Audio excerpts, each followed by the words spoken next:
m'appelle Alexia Michel, je suis la fondatrice de Yoga and Peanut Butter, qui est une méthode qui permet d'accompagner majoritairement les femmes vers l'apaisement alimentaire, l'acceptation de soi.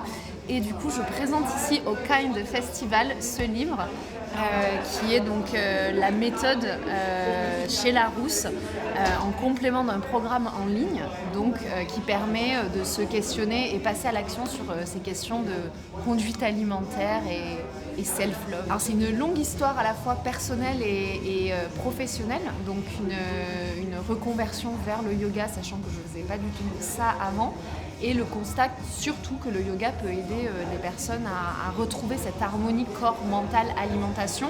Moi-même ayant eu des soucis avec l'alimentation, avec l'anorexie notamment, j'ai constaté que le yoga m'aidait beaucoup dans cette quête de guérison. Et aujourd'hui, je le valide au quotidien avec à la fois en prévention chez des personnes qui sont pas forcément bien devant leur assiette et aussi dans le milieu hospitalier auprès d'un public de patients qui ont des troubles des conduites alimentaires. Du coup, je suis devenue auteure. C'est une expérience que j'ai beaucoup aimée et j'ai adoré écrire et je dis pas que c'est facile parce que ça prend du temps et il y a beaucoup de personnes qui ont participé à ce livre, dont le professeur Vincent Daudin, que je remercie du fond du cœur pour sa confiance. Et la philosophie, elle est de permettre déjà à chacun de se questionner, d'apprendre et de passer à l'action très concrètement en utilisant la philosophie du yoga.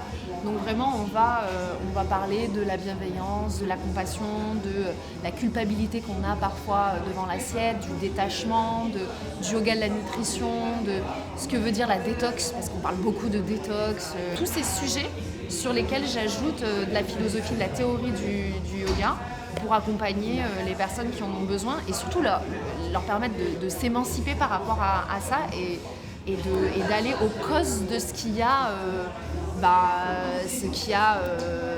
un petit peu tout déréglé, quoi.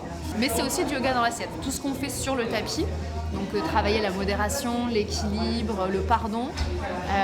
L'idée, c'est de se dire que ça va se répercuter aussi partout, déjà dans la vie, et aussi devant l'assiette, devant le miroir, quand on se pèse, quand on essaye de, en tout cas, cultiver ce yoga au quotidien.